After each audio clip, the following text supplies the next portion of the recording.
আপনাদের সবাইকে আমন্ত্রণ জানাচ্ছি আরো একটি এপিসোডে। আশা করছি আপনারা সবাই ভালো আছেন এবং ভালোর দলে আছেন, যে যেখানে আছেন নিরাপদে আছেন। আমরা যখন শুরু করেছিলাম তখন আমাদের কোনো এরকম ধারণাই ছিল না যে আমরা কতদূর পর্যন্ত এই শোটাকে টেনে নিয়ে যাব। আসলে কখনোই তো আমি টেনে নিয়ে যাইনি, সবসময় আপনারাই সামনে নিয়ে এসেছেন এবং আগামীতেও ঠিক সেইভাবেই পাশে থাকবেন সেটাই আশা করব। সেই জন্য কি করতে হবে, বেশি বেশি করে ঘটনা পাঠাতে হবে আমাকে, না হলে যে কোনো দিন বন্ধ হয়ে যাবে। আপনি ঘটনা পাঠাবেন, ঠিক একই সাথে আমাদের ফেসবুক পেজ ভিজিট করতে ভুলবেন না। আমরা আপনাদের এই ভালোবাসায় ধন্য হয়েই সামনের দিকে এগিয়ে যেতে চাই। আজকে যে বিষয় নিয়ে কথা বলবো আসলে সেটি হচ্ছে black magic. Yes, black magic নিয়ে যত কথা বলি কথা যেন শেষই হয় না, এবং ব্ল্যাক ম্যাজিক নিয়ে আপনাদেরও আগ্রহের কোনো শেষ নেই, আপনাদেরও ভালো লাগার কোনো শেষ নেই। তো আমি যেটা বলতে চাই সেটা হচ্ছে যে ব্ল্যাক ম্যাজিক সাধারণত কিন্তু মানুষের ক্ষতি করার জন্য করা হয়, তাই না? তো একটা মানুষের স্বাভাবিকভাবে ক্ষতি করলে তার একটা বিচার আছে। ব্ল্যাক ম্যাজিক যারা করে তারা কিন্তু পার পেয়ে যায়। আসলেও কি তাই? পার পায় কোথা থেকে? হয়তো পৃথিবী থেকে সে পার পেয়েই গেল, কিন্তু সৃষ্টিকর্তার কাছে সে তো একটা জঘন্য অপরাধী, সেই ফল কিন্তু তাকে ভোগ করতেই হবে। সুতরাং আপনারা অবশ্যই এই ব্যাপারটি মাথায় রাখবেন যে এই ধরনের কাজে কাউকে যেমন উৎসাহিত করা যাবে না, ঠিক একইভাবে এই ধরনের কাজ নিজেও করা যাবে না, কখনোই না, কোনোভাবেই না, কোনো পরিস্থিতিতেই না। একদম আমার মনে হয় যে এটা হচ্ছে মানুষের সেই সময়টা যখন তার মনুষ্যত্ব বোধ পুরোপুরি হারিয়ে গেছে, তখন সে হয়তো এই কাজটি করতেও পারে, বা তার চাইতেও খারাপ কিছু আমার মনে হয়। তো যাই হোক, আমরা যেটা করব সেটা হচ্ছে আমরা এখন আমাদের আজকের ঘটনায় চলে যাচ্ছি আমাদের প্রথম ঘটনায়। যেভাবে লিখেছেন আমি সেভাবে পড়ার চেষ্টা করছি। আসসালামু আলাইকুম, আশা করি ভালো আছেন। আমার নাম মনিরুল, আমার বাসা যশোর জেলার কোনো এক গ্রামে। স্টুডিওতে আসা আমার পক্ষে সম্ভব না, আমি চাই আমার ঘটনাটি আপনি পড়ে শোনান। আজ আমি আপনাদের সাথে যে ঘটনাটি শেয়ার করব সেটা এখন পর্যন্ত আমাদের পরিবারের সাথে ঘটে চলেছে। ব্ল্যাক ম্যাজিক এটা যে কত বড় ভয়ঙ্কর সেটা সবাই জানেন। আমাদের পরিবারের সদস্য 4 জন, আম্মা, আব্বা, আমি আর আমার বড় বোন। আমাদের 4 জনকে করা হয়েছে অনেক বড় কালো জাদু। আমার আম্মু অনেক আগে থেকেই অসুস্থ বোধ করেন, মাথা ঘোরে, বমি আসে, পেট ব্যথা করে, বিছানা থেকে উঠতে পারেন না। আমরা সাধারণ রোগ ভেবে তেমন কোনো পাত্তা দেইনি, অনেক ডাক্তার দেখিয়েছি, কিছুতেই কিছু হয়নি। এরপর এভাবেই দিন কাটতে লাগলো। কখনো ভাবিনি আমাদের জীবনে এত বড় ঘটনা ঘটতে থাকবে, কিছু বুঝতে পারিনি। এদিকে হঠাৎই আমার আব্বার প্রেশার আর ডায়াবেটিস বেড়ে যেতে থাকে, শরীরের শক্তি কমে যেতে থাকে, আমার নিজেরও বিভিন্ন সমস্যা হতে থাকে। এভাবে অনেক দিন চলে যায়, কিছুতেই কিছু হয় না। ধীরে ধীরে সবাই অনেক বেশি অসুস্থ হয়ে পড়ি। আমার আম্মু অনেক বেশি অসুস্থ হয়ে যায়, ঠিক মতো কিছু করতে পারে না, বিছানায় পড়ে থাকে। মহান আল্লাহ পাকের অশেষ রহমতে আমার নানি একদিন আমাদের বাসায় বেড়াতে আসেন। আমার নানি আবার বেশ শৌখিন, আমাদের বালিশ কাঁথা আমার নানি নিজেই বানিয়ে দেন, ঠিক করে দেন আগের থেকেই। আমাদের বালিশের বয়স অনেক দিন হয়ে গেছে, পুরাতন হয়ে গেছে, তাই নানি ঠিক করলেন বালিশ থেকে তুলা বের করে নতুন তুলা দিয়ে বালিশ তৈরি করবেন। যথারীতি প্রথমে আমার আম্মুর বালিশটা খুলতে শুরু করলেন, কিন্তু ভাগ্যের কি পরিহাস, সেই বালিশের ভেতর থেকে বের হয় একটা সাদা কাগজে কুচি কুচি আরবিতে লেখা কুফরি কালাম, আর একটা কাগজে 5টা কি 6টা লাল কালি দিয়ে গোল করা ছিকলি। এটা দেখে আমার নানি চিৎকার করে ওঠে। সবাই ওইটা দেখে বিশ্বাস করতে পারে না। আম্মার এই অবস্থার কারণ সবাই বুঝতে পারে। এরপরও আরো ভয়ঙ্কর কিছু অপেক্ষা করছে যে ভাবতে পারিনি। সন্দেহ থাকাতে আস্তে আস্তে আমাদের বাসার সব বালিশই খোলা হয়। বিশ্বাস করেন, প্রত্যেকটা বালিশ থেকে বের হয় কুফরি কালাম। আমরা সবাই হতভম্ব হয়ে যাই। আমরা কখনো কারো ক্ষতি করিনি কোনোদিন, আমরা পরিশ্রম করে খাই, মধ্যবিত্ত পরিবার আমরা। এসব দেখে সবাই ভেঙে পড়ি, কান্নাকাটি করি। আমার আম্মু অজ্ঞান হয়ে যাওয়ার মতো অবস্থা হয়। আমার বালিশ থেকে পাওয়া যায় বিভিন্ন ছোট ছোট কাপড়ের টুকরা। আমার অনেক ছোটবেলার পুরনো গেঞ্জি আর একটা কাপড়ের টুকরোতে পাওয়া যায় এক চিমটি মাটি। আর আমার আব্বার বালিশ থেকে পাওয়া যায় পুরনো শার্টের টুকরো, লুঙ্গির টুকরো, গামছার টুকরো, এক করা কাঠ, আরো ছোট ছোট বিভিন্ন টুকরো। আমার আপুর বালিশ থেকে পাওয়া যায় 3 পিসের কাপড়, পায়জামার কাপড়, বিভিন্ন টুকরা। এসব দেখার পর সবাই হতভম্ব হয়ে যায়। এই অবস্থায় আমার নানি গ্রামে একটা কবিরাজের খোঁজ করেন, আমাদের সবাইকে সেখানে নিয়ে যান। রাত 10টার পর কবিরাজ আসেন। সবকিছু দেখে কবিরাজ অবাক হয়ে যান, ভয় পেয়ে যান, আবার বলেন এগুলো খুব খারাপ ভাবে করা হয়েছে, এর সমাধান করতে সময় লাগবে, পুরোপুরি সমাধান হবেও না সেটা বলে দেন। দীর্ঘ 1 ঘন্টা ধরে কবিরাজ সব দেখে শুনে যা বলেন তা আজ পর্যন্ত আমি কখনো শুনিনি। 3টা চরিত্রের মানুষ দিয়ে এই কুফরি কালাম করা হয়েছে। 1 হচ্ছে হিন্দু তান্ত্রিক, 2 হচ্ছে জানোয়ার পালে যারা তাদের, এবং 3 হচ্ছে কোনো একজন মৌলানাকে দিয়ে। আমার আম্মু আমার আম্মুই এই তাবিজের শিকার, একদম চিরতরে পাগল করে মেরে ফেলার জন্য। আমার আব্বাকে করা হয়েছে যেন আস্তে আস্তে দুর্বল হয়ে যায়, কাজ করে সংসার চালাতে না পারে, বিছানায় পড়ে যায় এই জন্য। আর আপুকে করা হয় আমার আপুর সংসার জীবন সুখী না হয় এই জন্য, অশান্তি যেন সবসময় লেগে থাকে। আর আমাকে করা হয় পড়াশোনা নষ্ট করার জন্য, সবসময় মাথা গরম রাখার জন্য, যেন আমি সবার সাথে খারাপ ব্যবহার করি। আর 1 চিমটি মাটির বিষয়ে বলেন এটা অবিবাহিত মেয়ের কবরের মাটি, যেন আমরা সব সময় হতাশায় থাকি। আমাদেরকে 3টা তাবিজ করা হয়েছিল, একটা নদীতে ভাসিয়ে দেওয়া হয়েছে, আর একটা শরীরে বসে গেছে, আর একটা এই মাটি। আমার আব্বার কথা শুনে আরো অবাক হলাম, মানুষ এত খারাপ হয় কিভাবে? আল্লাহ জাহান্নাম এদের জন্যই তৈরি করেছেন। আমার আব্বাকে করা হয়েছে 41 বার, কিন্তু আমার আব্বার শক্তির সাথে পেরে ওঠেনি, কারণ আমার আব্বা সবসময় পরিশ্রম করেন, লোহা হাতুড় এগুলো নিয়ে সবসময় কাজ করেন, এই জন্য বেশি কিছু করতে পারেনি। কিন্তু আমার আম্মাকে প্রায় শেষ করে দিয়েছিল, অর্ধেক পাগল হয়ে গিয়েছিলেন তিনি। আর বললেন এর আগে 3 বার আমার আম্মুকে বান মারা হয়েছিল, কিন্তু আমার আম্মা নিয়মিত নামাজ পড়তেন, কুরআন পড়তেন, এই জন্য তিনি এখনো বেঁচে আছেন। না হলে কি হতো আল্লাহ জানেন। আর আমার আপু শ্বশুর বাড়ি থেকে সেখানে থাকার কারণে বেশি সমস্যা করতে পারেনি, তবে একবার আমাদের বাসায় আসলে ওই বালিশে যদি সে মাথা রাখে, যেটিতে আমার আব্বার প্রচন্ড প্রেশার, ডায়াবেটিস বেড়ে দুর্বল হয়ে যায়। সবকিছু শুনে মাথায় আকাশ ভেঙে পড়ে। আম্মা নানি সবাই কান্নাকাটি করতে শুরু করে, আল্লাহর কাছে বিচার দাবি করে। আমরা জীবনে কখনো কাউকে সামান্য ক্ষতিও করিনি, তাহলে কেন আমাদের পরিবারকে শেষ করে দিতে চাচ্ছে? ছোট ছোট টুকরোগুলো কবিরাজ এক জায়গায় করেন, সেগুলো হচ্ছে হিন্দু দেবতা কালী, হনুমান, দুর্গা, এদের উপমা করা হয় আমাদের কাপড় দিয়ে, আর কবরের মাটি কাউরা দিয়ে, মানে জানোয়ার দিয়ে বেড়ায়। আর পরিশেষে কবিরাজ যে কথাটি বলে সেটা শোনার জন্য একদম প্রস্তুত ছিলাম না। কবিরাজ বলল এগুলো করেছে যে সে আমাদেরই কাছের মানুষ, সে একজন মহিলা। আর কোনো কিছুই কবিরাজ বলল না। আমরা কিছুই ভাবতে পারলাম না। কবিরাজ 3 দিন সময় নিল আর বলল সারা জীবনই এমন করে যাবে সেই নিকৃষ্ট মহিলা, আল্লাহকে ভরসা করে থাকতে হবে। 3 দিন পরে কবিরাজ সব কাটিয়ে দেন, পানি পড়া তেল পড়া দেন, এবং করার সময় বিভিন্ন সমস্যা হয় এটাও বলেন। যথারীতি বাসায় এসে গভীর রাতে 2 জন মানুষ মিলে এটা করা হয়। মাটিতে কোপ দেওয়ার পরেই শুরু হয় বাধা, বড় হতে থাকে, আবার বারবার মানা করতে থাকে ওইটা না করার জন্য। কিন্তু কবিরাজের কথা মতো কাঠটা মাটিতে পোঁতা হয় ধীরে ধীরে, এবং সব আস্তে আস্তে ঠান্ডা হয়ে যায়। আর একটা তাবিজ বিছানায় রাখতে বলেন। সবকিছুই করা হয়, বিভিন্ন ঔষধ দেন, আর আমাদেরকে সতর্ক করে দেন যেন আল্লাহকে বেশি বেশি স্মরণ করতে থাকি। আলহামদুলিল্লাহ, তারপর থেকে এখন আমরা অনেক ভালো আছি, কিন্তু সমস্যাগুলো এখনো চলছে। আব্বা আম্মা দুজনেরই প্রেশার, ডায়াবেটিস, ওষুধ খেলে ভালো থাকে, আগের মতো আর নেই।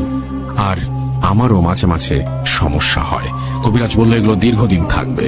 মহান আল্লাহ পাকের রহমতে আমরা এখনো বেঁচে আছি।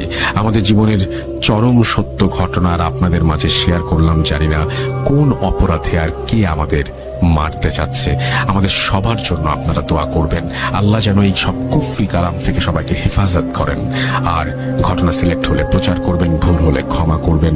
আমি মোহাম্মদ মনিরুল যশোর থেকে বলছি, অনার্স ফার্স্ট ইয়ারে পড়াশোনা করছি যশোরের কোনো এক কলেজে। ভালো থাকবেন সবাই। আরও একটা ঘটনা আমার কাছে আছে, সময় করে পাঠিয়ে দেব। তো এই ছিল ঘটনা, এবং আশা করছি যে এই ঘটনাটি আপনাদের অনেক বেশি ভালো লেগেছে। আমি শুধু এটুকু বুঝলাম না, যখন আপনারা এই জিনিসটা বাসায় নিয়ে এসে যখন আপনারা কাজ করছিলেন, মাটি কুপাচ্ছিলেন বা এরকম যে ঘটনাগুলো আপনারা বলছিলেন, সেই সময় আপনাদেরকে যে বাধা দিচ্ছিল, সেটা আসলে কে বাধা দিচ্ছিল, কিভাবে বাধা দিচ্ছিল, কোন কোন ধরনের বাধা পাচ্ছিলেন, সেটা যদি আরেকটু ডিটেইলে আমাদের বলতেন তাহলে আরো বেশি ভালো হতো। এবং সেটা নিশ্চয়ই আপনি একদিন ইমেল করে আমাদের জানিয়ে দিবেন। কুফরি কালাম করা, কালো জাদু বা ব্ল্যাক ম্যাজিক যেটাই বলি না কেন, সেটা করা একটা জঘন্য অপরাধ। আমি জানি না মানুষ কোন স্বার্থে এই অপরাধ করে, কেন মানুষ মানুষকে এইভাবে কষ্ট দেয়, কেন মানুষ মানুষকে এইভাবে এক বিপদের দিকে ঠেলে দেয়। এবং যে সমস্ত মানুষ করছেন এই সমস্ত কাজ, তাদের তো পৃথিবীতে কোনো বিচার হয় না, কিন্তু যারা ধ্বংস হবার তারা চিরতরে ধ্বংস হয়ে যান। আল্লাহ তাআলা সবাইকে রক্ষা করুন এই ব্ল্যাক ম্যাজিকের কবল থেকে। আমরা চলে যাব আমাদের পরবর্তী ঘটনায়, তবে তার আগে আরো একবার জানিয়ে দেবো যেটা সবচেয়ে বেশি দরকার, তার নাম, ঠিকানা এবং ফোন নাম্বার সহ আপনার জীবনে ঘটে যাওয়া বা আপনার জানা সেরা ঘটনা লিখে পাঠিয়ে দেবেন আমাদের কাছে। আপনাদের সবাইকে আমন্ত্রণ জানাচ্ছি আমাদের পরের ঘটনায়, এবং আশা করছি পুরোটা সময় আমাদের সঙ্গে থাকবেন। এখন চলে যাবো আমাদের পরবর্তী ঘটনায়। এখনকার ঘটনা শুনলে বুঝতে পারবেন যে আমার কাছে আরো একটি ঘটনা রয়েছে, মানে এখন থেকে এই ঘটনাটি বাদ দিয়েও আরো একটি ঘটনা রয়েছে, যে ঘটনাটিও ব্ল্যাক ম্যাজিকের। তো আমরা এই জন্যই ভাবছিলাম যে আজকের এপিসোডটা শুরুই করি না কেন ব্ল্যাক ম্যাজিক দিয়ে। তো সেই চিন্তা থেকে আমাদের আসলে আজকের এই এপিসোডটি করা, এবং আশা করছি যে আপনাদের এই এপিসোডটি ভালো লাগবে। এবং আমাদেরকে মামুন পাঠিয়েছেন উত্তরা থেকে আরো একটি ব্ল্যাক ম্যাজিকের ঘটনা। ব্ল্যাক ম্যাজিক নিয়ে আমার আসলে বলার কিছু নেই। ব্ল্যাক ম্যাজিকে যারা ভুক্তভোগী তারাই শুধু জানেন জীবন কত কঠিন, জীবন কতটা বেশি মানে জঘন্য হতে পারে তাদের জন্য। এবং আমি এই বিষয় নিয়ে যে আরো যারা আছেন, যারা এই সমস্ত ব্যাপারে ভুক্তভোগী, তারা অবশ্যই জানাবেন। আমি কোনো সময় এরকম দেখিনি, কেউ কিন্তু আমাদের সাথে কখনো এরকম ঘটনা শেয়ার করেনি যে তিনি ব্ল্যাক ম্যাজিক করেছেন। যারা ব্ল্যাক ম্যাজিক করেন তারা কিন্তু কখনো স্বীকার করেন না, কারণ আমার মনে হয় যে তারা নিজেরাও জানেন যে তারা অপরাধী, তারা অপরাধ করছেন বলেই তারা এই ধরনের ঘটনা কখনো শেয়ার করেন না। যাই হোক, আমরা চলে যাব আমাদের পরবর্তী ঘটনায়। মামুন পাঠিয়েছেন উত্তরা থেকে, চলুন শুনে আসি তার ঘটনা। আসসালামু আলাইকুম, আমি মামুন উত্তরা থেকে বলছি। জানি আপনি ভালোর দলে, তাই ভালোই আছেন। আমাদের অনেক বন্ধুর মনে প্রশ্ন ছিল, এই ঘটনাটা হয়তো কোনো সিনেমা থেকে আমি নিয়েছি। আসলে আমি বলতে চাই যে আমাদের জীবনের ঘটনাগুলোকেই কিন্তু সিনেমাতে রূপান্তরিত করা হয়, সেটাকে কিছুটা বাড়িয়ে, রং লাগিয়ে। বিশ্বাস করা না করা একান্ত আপনাদের নিজস্ব ব্যাপার, এটা আমি বলছি। এর আগের ঘটনাটাও আমার পরিচিত, আমার বড় ভাইয়ের জীবনে ঘটা। আজকে আমি যে ঘটনাটা বলবো, হয়তো আপনাদের এই ঘটনাটাও কোনো গল্পের মতো মনে হতে পারে, কোনো সিনেমার মতো মনে হতে পারে, কিন্তু এটা একটা সত্য ঘটনা। এই ঘটনাটা আমার বন্ধু মিসবা আর তার ওয়াইফ মৌমিতার জীবনে ঘটে যাওয়া। এটা একটা কালো জাদুর ঘটনা। গল্পের শুরুটা হয় 2005-06 দিকে। সে সময়টায় আমাদের দেশে একটা জিনিস খুব জনপ্রিয় হয়ে ওঠে একটা টিভি চ্যানেলের বিজ্ঞাপনের মধ্য দিয়ে, যাতে বলা হতো বদনজর, কুনজর বা মুখদোষ কিংবা যে কোনো ধরনের বাজে প্রভাব থেকে বাঁচতে এটা ঘরে বা কর্মস্থলে বা গাড়িতে রাখলে সেটা থেকে রক্ষা পাওয়া যায়। ঘটনাটা এটাকে নিয়ে। 2005-এর দিকে পারিবারিকভাবে মেজবা আর মৌমিতা দম্পতির অ্যারেঞ্জ ম্যারেজ হয়। খুব ধুমধাম করে দুজনে বিয়ে হয়। উভয় পক্ষ বিয়েতে অত্যন্ত খুশি। বিয়ের পর কয়েকদিন খুব আনুষ্ঠানিকতার মধ্য দিয়ে কাটলো। ওর বাসায় দাওয়াত খেয়ে সপ্তাহখানেক পর দুজনে কক্সবাজার হানিমুনে গেল। ও খুশি খুশি হানিমুন শেষ করে ফিরেও এলো। আসার পর মেজবার পরিবারের সবাই মিলে এক রাতে ওদের গিফট আনপ্যাক করার জন্য বসলো। উল্লেখ্য, মেজবার পরিবারে বাবা, মা, ছোট বোন ও একটা সরাইল হাউন্ড বা কুকুর ছিল। যার নাম ছিল জিমি। এটা সেটা খুলতে খুলতে ওরা একটা গিফট ব্যাগ পেল, যেটাতে কোনো নাম লেখা ছিল না। সবাই ভাবলো হয়তো অনেক গিফটের মধ্যে ঘষা লেগে কার্ড খুলে গেছে। তো খোলার পর দেখা গেল সেটার মধ্যে 6টা এভিলাই সেট ছিল, যেটা প্রতিটাই একটা থেকে একটার এক সাইজ বড়। এখানে উল্লেখ্য যে মেজবার বাড়ি ছিল একটা একতলা বাড়ি, যেখানে 4টি বেডরুম, একটি ড্রয়িং রুম, একটি লিভিং স্পেস ছিল। মৌমিতা খুব খুশি হলো। সে খুব উৎসাহী ভাবে মেজবাকে বলল, বাহ, দেখো, সব রুমেই একটা করে লাগানো যাবে। যাই হোক, পরদিন মৌমিতা নিজ উদ্যোগে বাসার প্রত্যেকটা রুমে একটা করে এভিলাই লাগালো। ঘটনা শুরু হয় এরপর থেকে।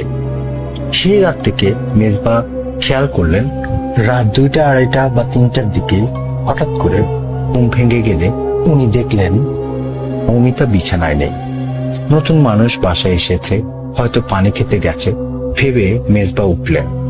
মৌমিতা কোথায় গেছে দেখার জন্য উনি ডাইনিং স্পেসে গিয়ে দেখলেন সেখানে সে নেই। ড্রয়িং, লিভিং স্পেস সব খুঁজেও যখন পেলেন না, উনি রুমে এসে দেখলেন মৌমিতা রুমেও নেই। কি মনে করে উনি বাথরুমের দিকে তাকিয়ে দেখলেন বাথরুম অন্ধকার, কিন্তু মৌমিতা বাথরুমের ভিতর আয়নার সামনে দাঁড়িয়ে আছে। উনি মৌমিতাকে ডাকলেন, কোনো সাড়া না পেয়ে উনি কাছে গিয়ে দেখলেন মৌমিতা দাঁড়িয়ে আছে ঠিক, কিন্তু ও গভীর ঘুমে। গায়ে হাত দিয়ে হালকা ধাক্কা দিতেই ও চমকে জেগে উঠল এবং অবাক হয়ে জিজ্ঞেস করলো, আমি এখানে কেন? এখানে কেমন করে এলাম?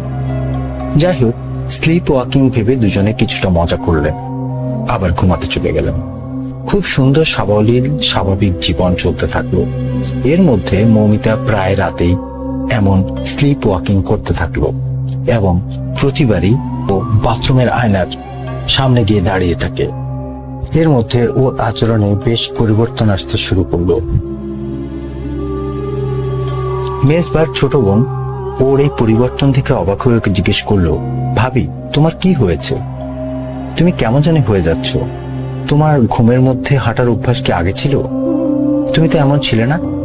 মানে বিয়ের আগে তোমার কি স্লিপি ওয়াকিং এর অভ্যাস ছিল? মমিতা বলল, না তো, কখনো না। আমি বুঝতে পারছি না কি হচ্ছে। আমার কিছু মনে থাকে না আমি কখন উঠি, কখন হাঁটি।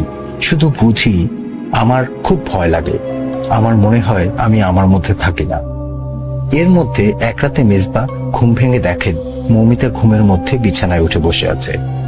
ও মৌমিতাকে ধরে শুয়ে দিল। হঠাৎ শুনতে পেল জিমি খুব রাগে গড়গড় করছে। কুকুররা সাধারণত অপরিচিত কাউকে দেখে ভয় পেলে যেমন করে গড়গড় করে মন আওয়াজ করছে। রুম থেকে বেরিয়ে বা শুনতে পেল ড্রয়িং রুমে ঝোলানো উইন্ড চাইম থেকে শব্দ আসছে। ও খুব অবাক হলো, কারণ মশার জন্য দরজা জানলা সব বন্ধ, তাই বাতাস ঢোকার কথা না, কিন্তু উইন্ড চাইম কেন বাজছে? যাই হোক, জিমি বাসার বারান্দায় থাকতো। সেখানে গিয়ে মেজবা দেখলো ওকে দেখে জিমি চুপ করে গেল। হঠাৎ ওনার মনে হলো কেমন যেন একটা গরম বাতাস একটা শব্দ করে ওনার পাশ দিয়ে গেল। উনি চমকে পাশে তাকিয়ে দেখেন কিছু নেই। মনের ভুল মনে করে উনি জিমিকে একটু আদর করে আবার ঘুমাতে চলে গেলেন। এই পর্যন্ত সব ঠিকঠাকই ছিল। ঘটনাটা ঘটলো এর পরের রাতে।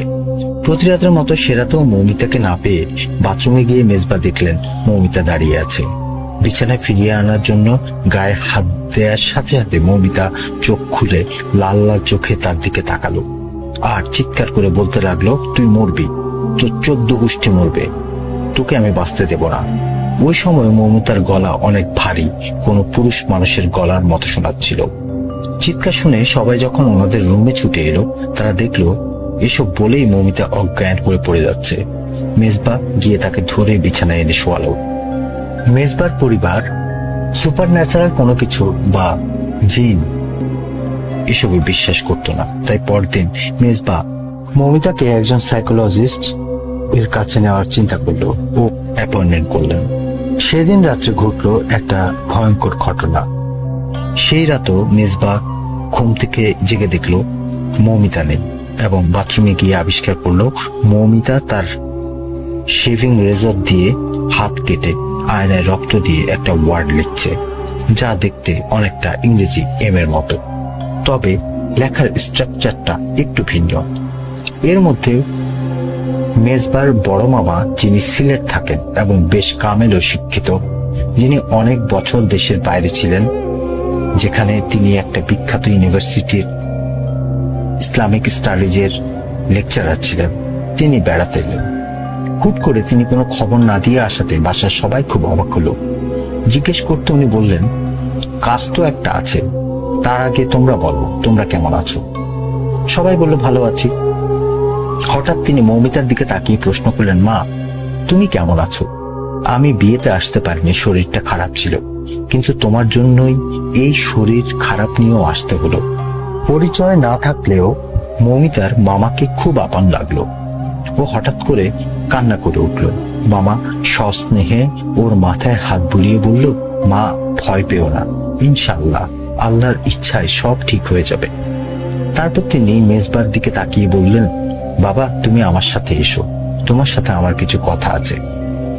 তারপর উনি মেজবাকে নিয়ে মেজবার রুমে যেতে বললেন। তারপর মেজবাকে উনি যা বললেন, মেজবা খুব অবাক হয়ে গেল। উনি বললেন, দেখো বাবা, তোমাদের বাসায় তোমার আর মৌমিতার সাথে কিছু একটা করতে যাচ্ছে। আমি স্বপ্নে তার ইঙ্গিত পেয়েছি, তাই দেরি না করে আমি ছুটে এসেছি। সময় অনেক কম, তুমি আমাকে সব খুলে বলো, বাসায় কিছু অস্বাভাবিক ঘটছে কি? মেজবা খুব অবাক হলেও সবকিছু খুলে বলল। সব শুনে মামাকে খুব চিন্তিত দেখালো। উনি পুরো ঘরটা ঘুরে বাথরুমের সেই আয়নার সামনে গিয়ে দাঁড়ালেন।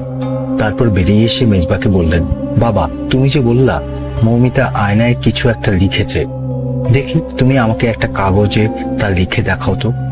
তিনি যখন এঁকে দেখালেন, মামা খুব চিন্তিত মুখে কাগজটার দিকে তাকিয়ে বললেন, বাবা এটা এম না, এটা আরবিতে আর্ট, যাকে আরবিতে বলে থ্যামেনিয়া।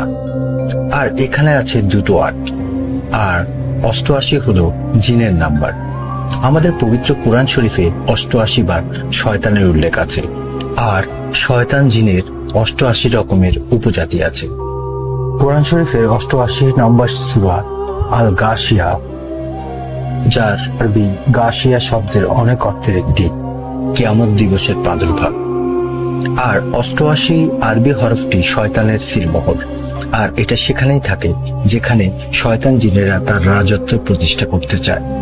যেমন হিটলারের প্রিয় সংখ্যা ছিল 88, এবং সে সম্পূর্ণভাবে শয়তানের প্রভাবে প্রভাবিত ছিল, সেটা আমরা সবাই জানি। আর এই 88 সংখ্যাটা এভাবেই শয়তানের পূজারীরা যখন কালো জাদু করে তখন লিখে থাকে। আর শয়তানের প্রভাবেই মনে jealousy, disorder of behaviours or health, গীবত চর্চা, কালো জাদু মানুষের মধ্যে চর্চা হয়ে থাকে।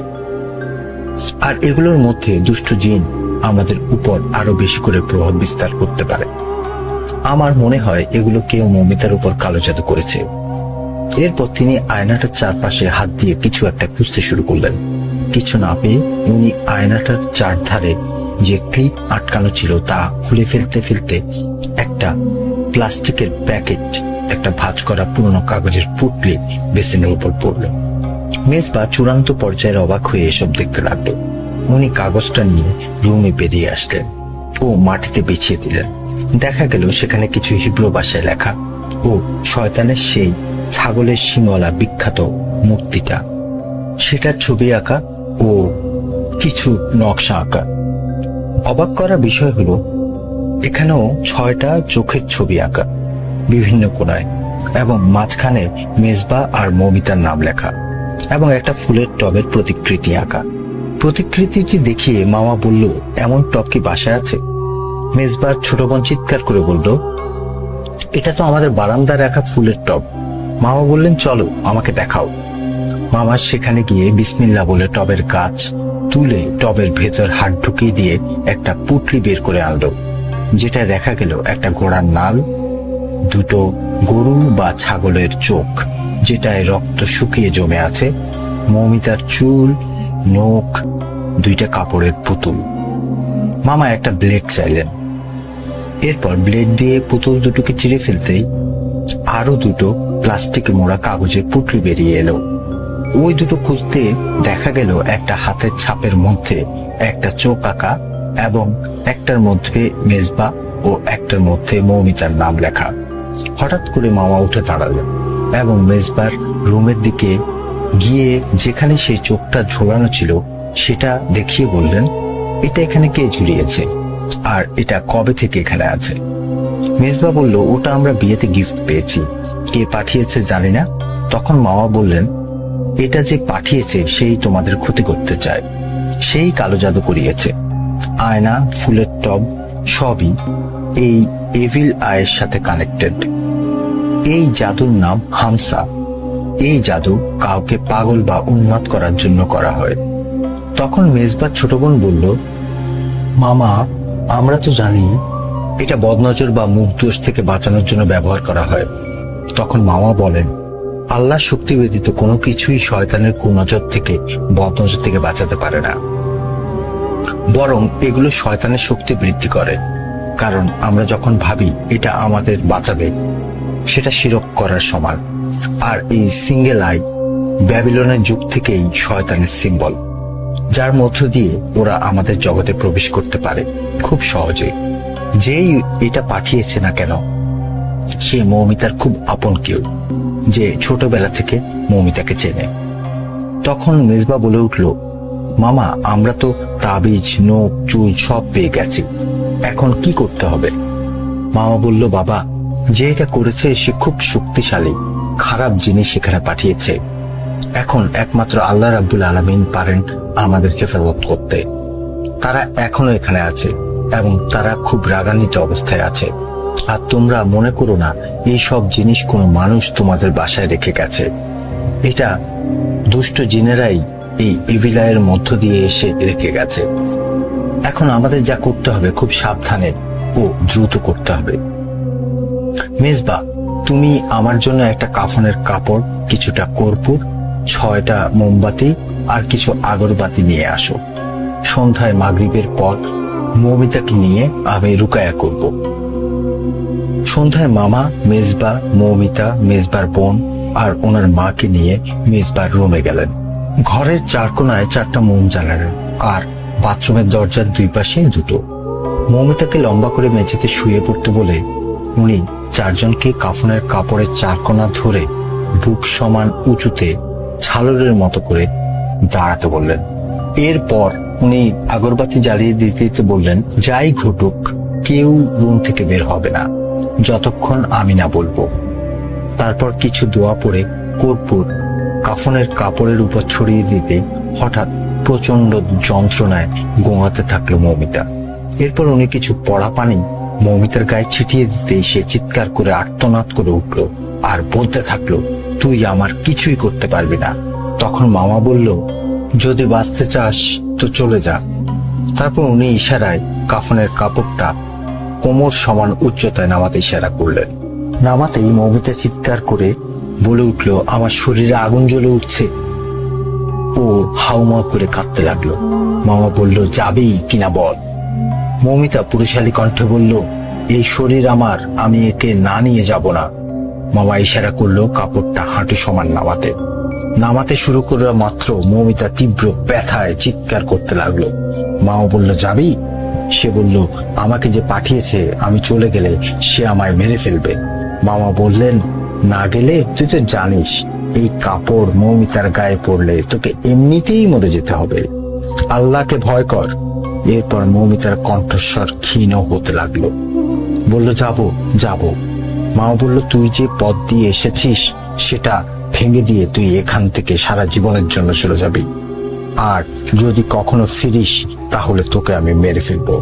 মুহূর্তের মধ্যে বাথরুমের আয়নাটা ঝনঝন করে ভেঙে পড়লো আর মৌমিতা অজ্ঞান হয়ে গেল। এরপর থেকে মেজবা আর মৌমিতা আলহামদুলিল্লাহ আল্লাহর ইচ্ছা অনেক ভালো আছে। হয়তো আমার ঘটনাটা আপনাদের অনেকের বিশ্বাস হবে না, অনেকের মনে হবে এটা কোনো গল্পের ঘটনা, কিন্তু বন্ধুরা সত্যি এটা একটা সত্যি ঘটনা। বিশ্বাস করা না করা আপনাদের একান্ত ব্যাপার, কিন্তু এখানে মিথ্যা ঘটনা, বানোয়াট ঘটনা শেয়ার করার জায়গা না। আমি একান্তভাবে বিশ্বাস করি এ ধরনের ঘটনা পৃথিবীতে ঘটছে, আরো ঘটবে যতদিন এই পৃথিবী জেগে আছে, টিকে আছে। ভালো থাকবেন, সুস্থ থাকবেন। আবারও আপনাকে অসংখ্য ধন্যবাদ জানাই। যদি ভালো লাগে আমার এই ঘটনাটা সবার সাথে শেয়ার করবেন। কিছু কিছু ঘটনা এত অদ্ভুত যে আমরা সন্দেহ প্রকাশ করি। আমরা ভাবি যে এই ঘটনাটিকে আসলে সত্যি, এমন কি হতে পারে। কিন্তু আমি সবসময় যে কথাটা বলি, এখনো সেটাই বলবো, যে বিশ্বাস করা বা না করাটা কমপ্লিটলি আপনার ব্যাপার। এতগুলো মানুষের সাথে যখন একই ধরনের ঘটনা ঘটে, তখন সেটা বিশ্বাস না করেই বা উপায় কি বলুন। ব্ল্যাক ম্যাজিক এক চরম সত্য, যা মানুষকে নানাভাবে অসুস্থ করে দেয়, জীবন থেকে পঙ্গু করে দেয়, এবং এটা একটা অভিশাপ বলতে পারেন। কিন্তু এটার জন্য যারা দায়ী, তাদের কি কিছু হয় এই ইহকালে? আমরা জানি হয়, কিছুটা তো হয়। এতগুলো মানুষের যে ঘৃণা, সেই ঘৃণা নিয়ে তিনি বেঁচে থাকেন। তিনি জানেন তিনি একজন জঘন্য অপরাধী।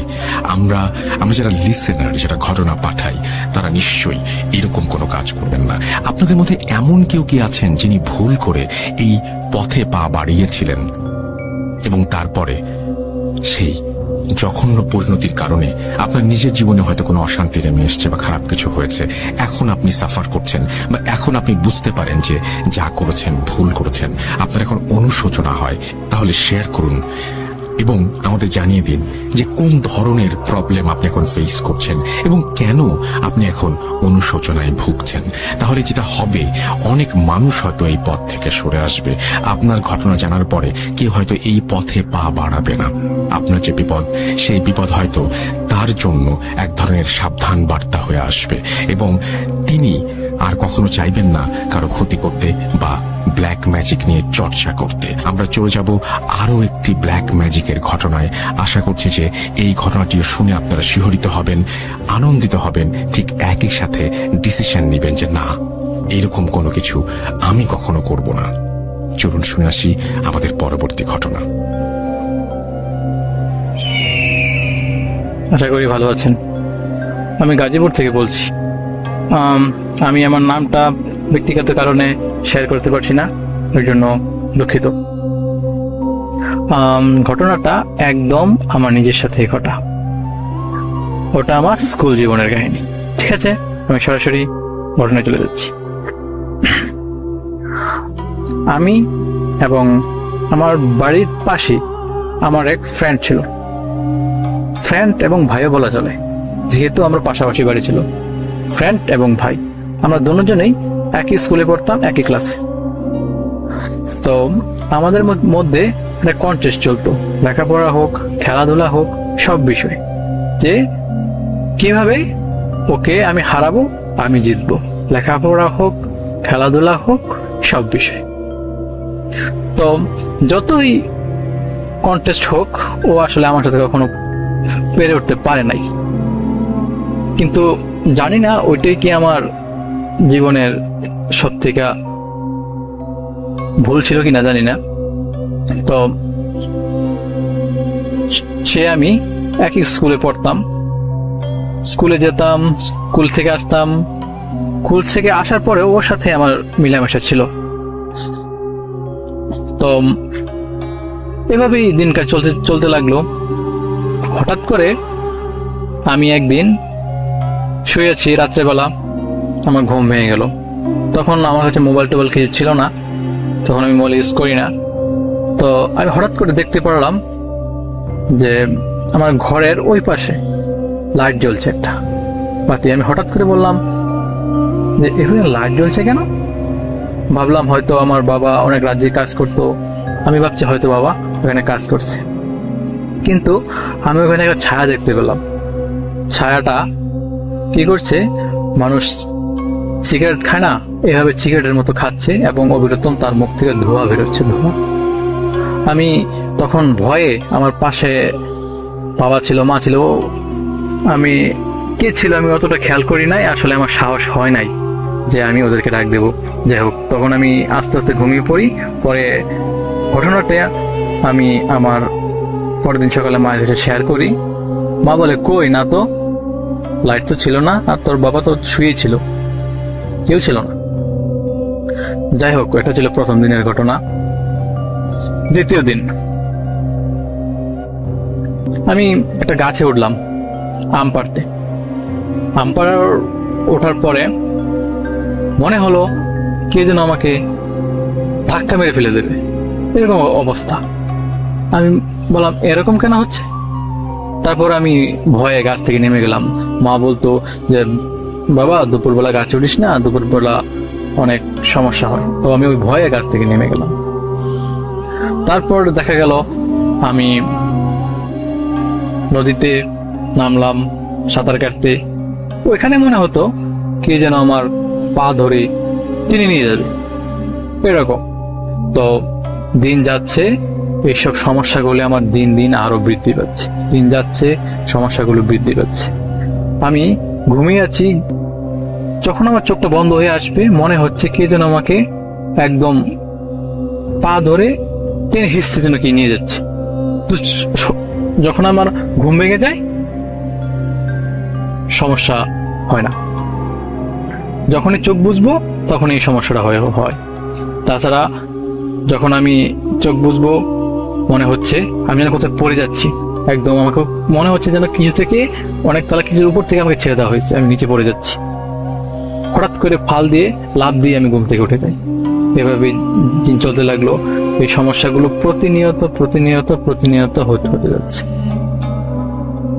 সামনে আমার পরীক্ষা ছিল, আমার পরীক্ষা একদমই লেখাপড়ায় মন বসতো না, আমি কোনোভাবেই আমার পড়াশোনায় মন বসতে পারছি না।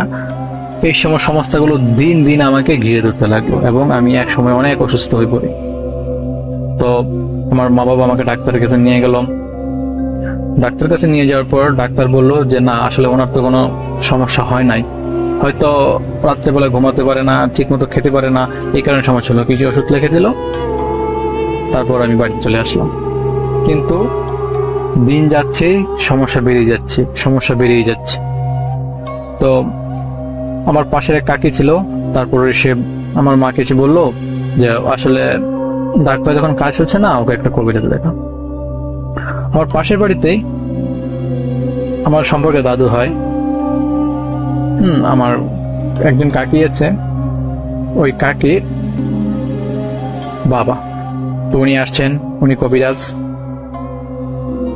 সবাই মানে আমার মা বাবা সবাই গিয়ে ওনাকে সব ঘটনা খুলে বলল। তারপর উনি আমাদের বাড়িতে আসলেন এবং আমাকে দেখলেন। তিনি দেখেই বুঝতে পারলেন যে আমাকে ব্ল্যাকমেইল করা হয়েছে। তো তিনি বললেন যে আমার কিছু সময় দরকার, কে করেছে বা কারা করেছে সবই আমি বলতে পারবো, আমার একটু সময় দরকার। তো তারপর তিনি চলে গেলেন। পরের দিন রাত 9টার দিকে তিনি আসলেন আমাদের বাড়িতে। আসার পর তিনি কি যেন কি বললেন আমাকে, মানে বললেন একটু ঝাড়বে। তারপর তিনি কি কি বললেন এবং ঝাড়লেন, কিছু নিয়মকানুন পালন করলেন। তারপর তিনি একটু ধ্যানের মতো বসলেন। বসার পরে কিছুক্ষণ পরে তিনি উঠে বললেন যে আমাকে ব্ল্যাক ম্যাজিক করা হয়েছে এবং কে করেছে সেও তিনি বুঝতে পেরেছেন।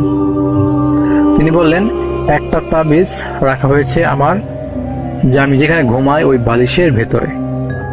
কিন্তু রাসেল ভাই, বালিশ তো সেলাই করা ছিল, ওটার ভিতরে কিভাবে তাবিজ গেল ওটা আমি বুঝতে পারলাম না।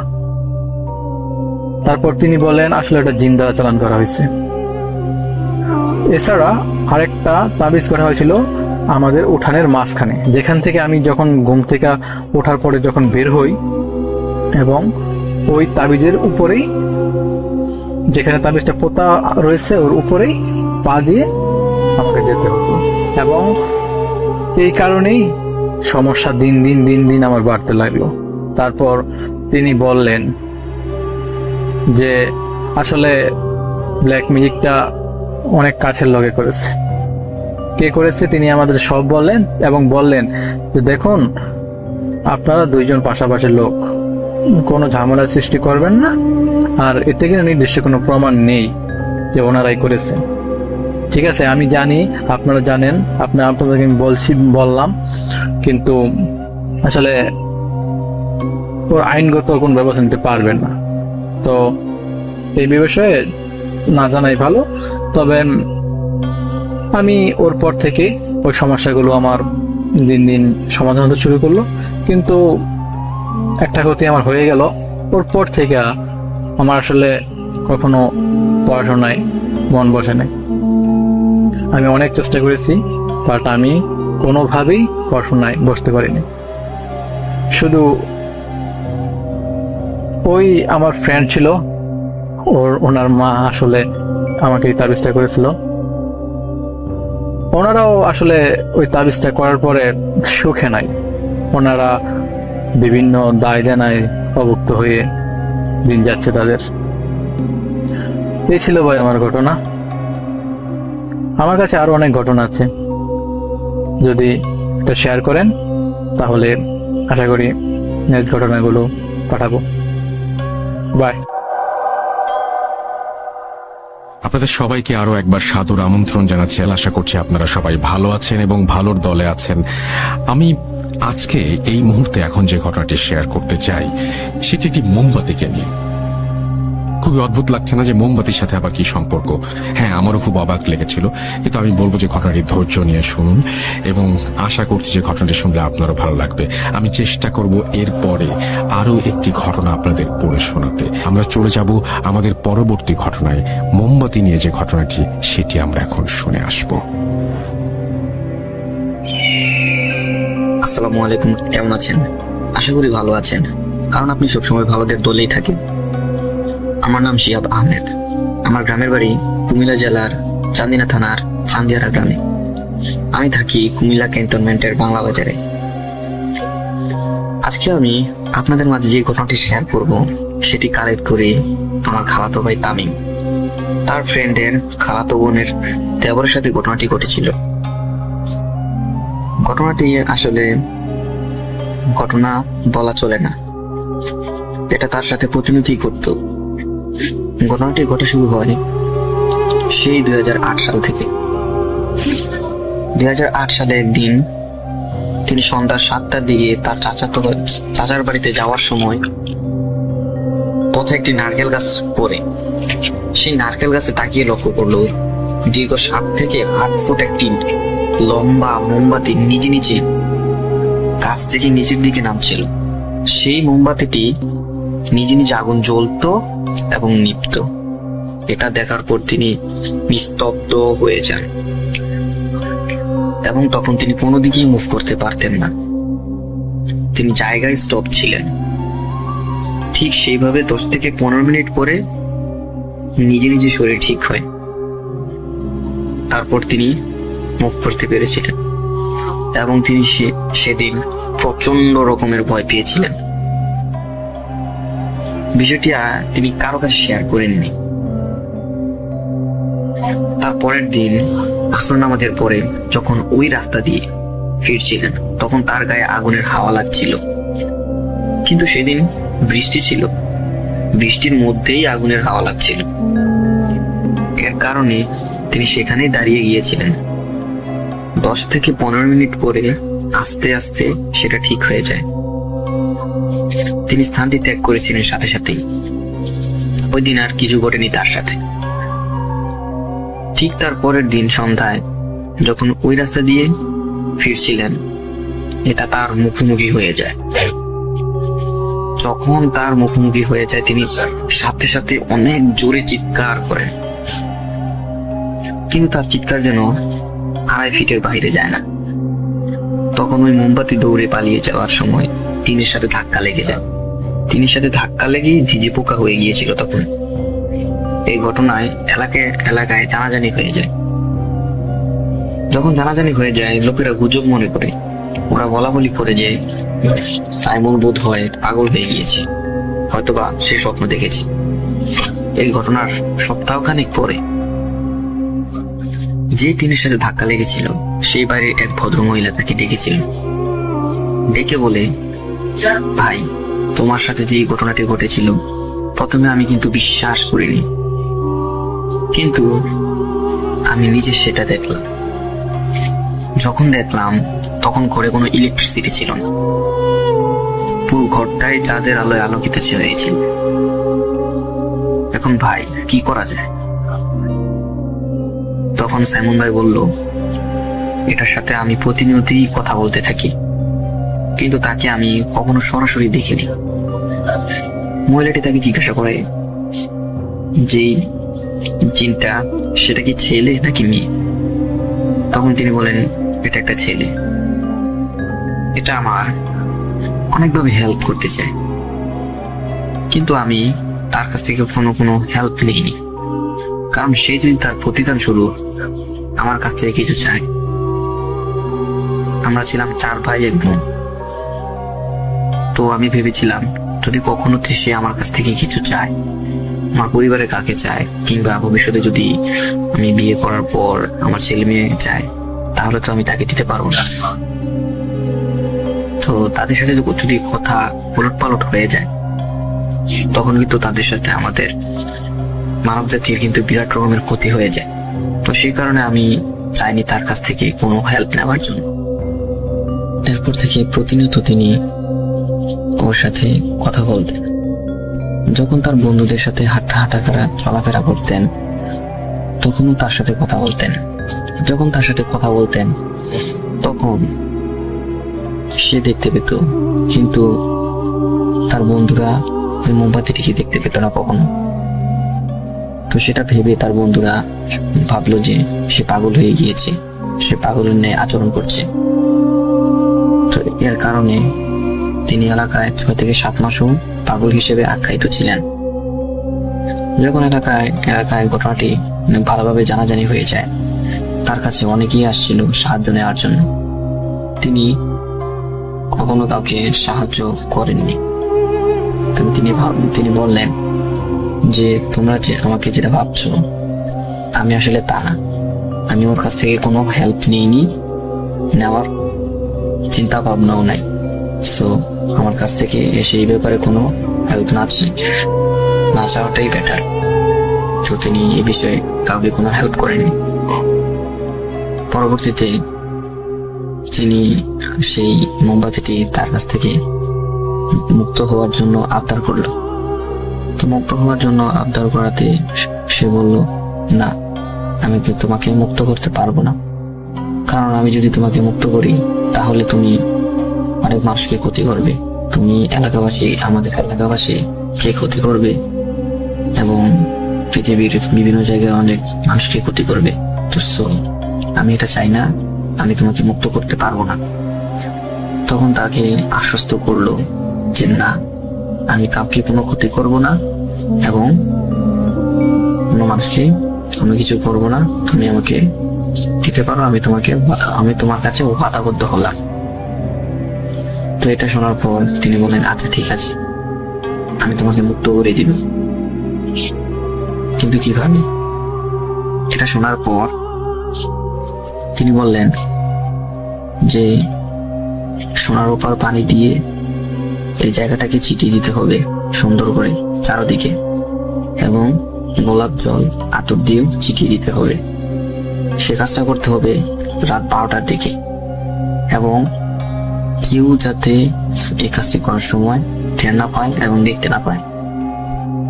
এই শর্ত শোনার পর তিনি রাজি হয়েছেন, বললেন যে আচ্ছা ঠিক আছে, আমি সেটা করব এবং ইনশাল্লাহ আমি তোমাকে মুক্ত করব। এটা বলার পর একদিন সময় করে তার সুবিধা মতো একদিন সে সবকিছু নিয়ে গেল, যত ইনস্ট্রুমেন্ট প্রয়োজন ছিল, গোলাপ জল, আতর, সোনার উপর পানি এবং আগরবাতি এবং মোমবাতি নিয়ে গিয়েছিল। ওইখানে নেওয়ার পর একটা জায়গায় মোমবাতিটি রাখে, আরেকটি জায়গায় আগরবাতিগুলো এবং গোলাপ জলগুলি রাখছিল। রাখার পর হঠাৎ করে তিনি যখন কাজটি করতে যাবেন, এক লোক প্রস্রাব করতে সে জায়গায় চলে আসে, এই জায়গার কাছে। এটা দেখে তিনি লুকিয়ে ফেলেছিলেন। লুকিয়ে ফেলার পর তাকে আর দেখতে পাইনি ওই ভদ্রলোকটি। যখন তিনি ওই স্থানটি ত্যাগ করলেন, তার নিজের ঘরে ঢুকে ফেললেন, তখন তার 15 থেকে 20 মিনিট পরে তখন ওই স্থানে তিনি আবার প্রবেশ করলেন। 15 থেকে 20 মিনিট পরে প্রবেশ করার কারণ হচ্ছে, যখন একজন মানুষ ঘুম ভাঙে এবং ঘুমাতো মিনিমাম 15 থেকে 20 মিনিট সময় লাগে প্রপার ঘুমটা আসার জন্য, এবং যাতে তিনি কোনোভাবেই টের না পান সেই ব্যবস্থা গ্রহণ করার জন্যই তিনি 15 থেকে 20 মিনিট পরে সেই স্থানে চলে আসেন। ওই স্থানে তিনি প্রবেশ করলেন তার ইনস্ট্রুমেন্ট গুলা নিয়ে। তাকে যে যে জিনিসগুলো নিয়ে কাজ করার কথা ছিল, তো সেই যে জিনিসগুলো নিয়ে প্রবেশ করলেন। তো প্রবেশ করার পর তিনি তার কথা মতো পানি ছিটিয়ে দিয়েছিলেন, সোনার উপর পানি ছিটিয়ে দিয়েছিলেন, গোলাপ জল এবং আতর ছিটিয়ে দিয়েছিলেন সেইখানে। দেওয়ার পর আগরবাতি ধরিয়ে দিয়েছিলেন এবং 4 কোণে 4টি মোমবাতি ধরিয়ে দিয়েছিলেন। তিনি মোমবাতিটি নিয়েছিলেন কারণ তাকে যাতে কোনো ক্ষতি করতে না পারে, তো সেই কারণে তিনি 4 কোণে 4টি মোমবাতি ধরিয়ে এবং একটি বৃত্ত কেটে ওইখানে এর ভিতরে মোমবাতিগুলি রাখেন।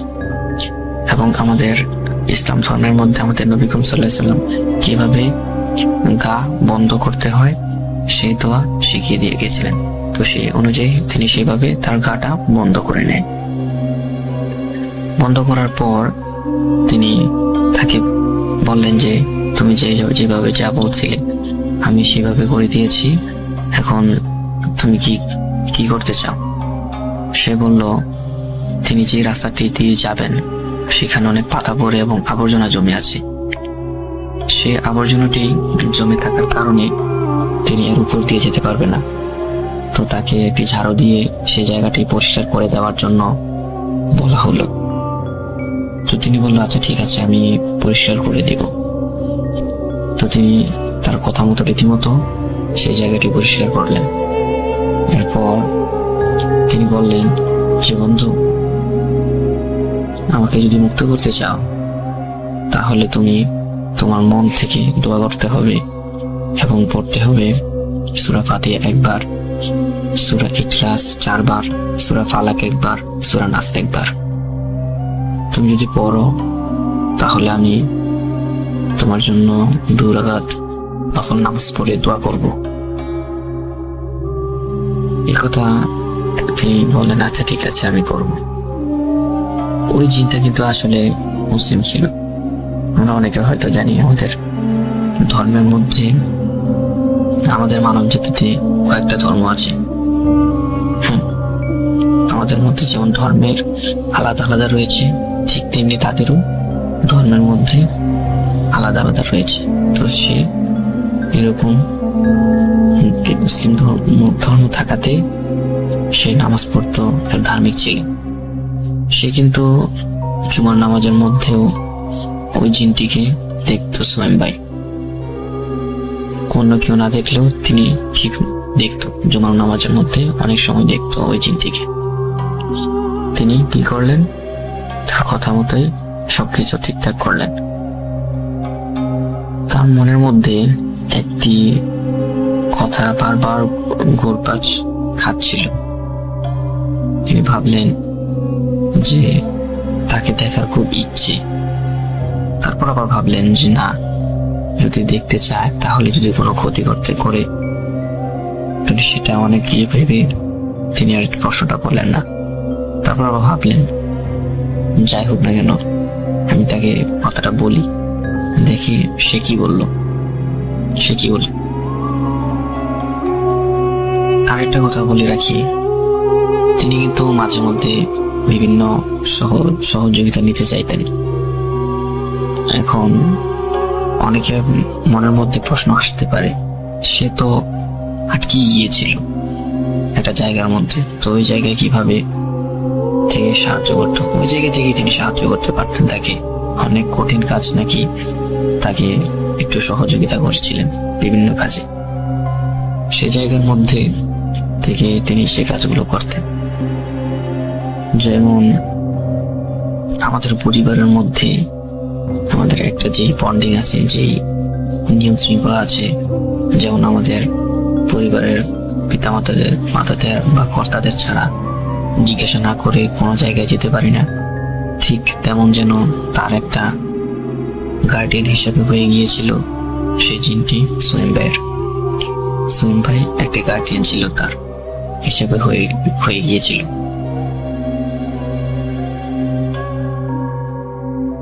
তখন তিনি উপলব্ধি করলেন যে তিনি কাজটা ঠিক করেননি। প্রায় 6-7 মাস তাকে আটকিয়ে রেখে তিনি তার মধ্যে সেই অনুশোচনাটা এনেছিলেন। কিন্তু একই ব্যাপার ছিল, প্রথম অবস্থায় তিনি ভেবেছিলেন যে যদি ছেড়ে দেয় তাহলে অনেকদিন কোনো মানুষকে কোনো ক্ষতি করতে পারে সেভাবে। কিন্তু পরবর্তীতে তিনি এটা ভাবলেন যে এতদিন রেখে তিনি সঠিক কাজ করেননি।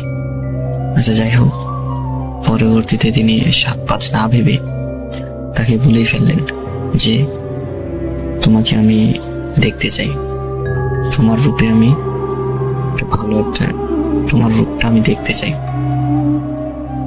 তারপর তিনি বলেন আচ্ছা ঠিক আছে, আমি তোমার একটি আবদার পূরণ করব। তিনি একটি রূপ নিলেন। তারপর সোহেম ভাই যা দেখলেন যে একদম সেম সেই লোকটি একজন মানুষের মতো। তারপর তারা মুসাফা করার পর কোলাকুলি করলো। একদম সেই জিনটি চোখে অশ্রু ফেলল, কারণ একটা জায়গার মধ্যে ছিল অনেকদিন, দীর্ঘদিন থাকার পরে তার সাথে ভালো একটি সম্পর্ক হয়ে গিয়েছিল, একটি মায়া কাজ করছিল, যার কারণে তার চোখে দিয়ে পানি চলে আসে। তারপর তিনি চলে যাওয়ার সময় বললেন যে তুমি যখন আমাকে স্মরণ করবে তো তাকে যাতে স্মরণ করার জন্য তার হাতে একটি আয়না দিয়েছিল, আয়নার মতো। যখন তুমি এটাকে হাতে নিয়ে 3 বার আমার নাম বলবে তখন আমি তোমার সামনে এসে হাজির হব। তো সেটা বলে তিনি সেই জায়গা থেকে চলে যান।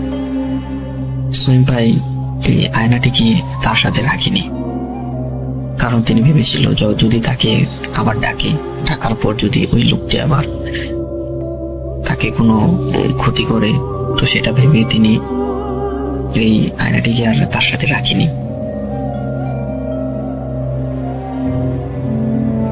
তিনি আয়নাটিকে তার সাথে রাখিনি এই কারণেই। তো তিনি পরবর্তীতে উপলব্ধি করতে পারলেন যে আসলে তার আয়নাটি রাখা উচিত ছিল, কারণ আয়নাটি রাখলে তার সাথে যদি যোগাযোগ করতে পারতেন পরবর্তীতে, তাহলে হয়তো অনেক কাজ তিনি করতে পারতেন, অনেক গরিব দুঃখীদের তিনি সাহায্য করতে পারতেন, এটা ভেবেছিলেন। রয়েছিল প্রাথমিক স্টেজের ঘটনা। তারপর বিয়ের আগে তার আর কোনো ঘটনা ঘটেনি। 2012 সালে তিনি আবদ্ধ হন। তো সেটা এরপরে তার সাথে ঘটেছিল আর কি অন্যরকম ঘটনা। তো সেই ঘটনাটি আমি ইনশাল্লাহ আগামী সপ্তাহে আপনাদেরকে সেন্ড করব, যদি এই ঘটনাটি আপনি প্লে করেন। এটি একদম সম্পূর্ণ সঠিক ঘটনা। সো বিয়ের পরে তার যে ঘটনাটি ঘটে তার মধ্যে অনেক ক্লাইম্যাক্স রয়েছে। যদি এই ঘটনাটি প্লে করেন তাহলে আমি পরবর্তীতে ওই ঘটনাটি সেন্ড করব। তো আশা করি ভালো থাকবেন। সবাইকে শুভকামনা রইল। আসসালামু আলাইকুম। তো যাই হোক, আমরা যেটা করতে চাই সেটা হচ্ছে এখন আমরা নেক্সট ঘটনায় চলে যেতে চাই। এই ঘটনাটি যখন ঘটে সে সময় হয়তো অনেক ঘটনাই ঘটতো, আমার তাই ধারণা ছিল। এই ঘটনাটি ল্যান্ড ফোনের সময়ের ঘটনা, তখন অনেক ঘটনা ঘটবে, এটাই স্বাভাবিক। কিন্তু অবাক হই যে এখনো এই ঘটনা ঘটে। আমরা শুরু করেছিলাম ভয়ের ঘটনা সেই 10 বছর আগে, এখনো পর্যন্ত চলমান এবং এখনো পর্যন্ত নতুন নতুন ঘটনা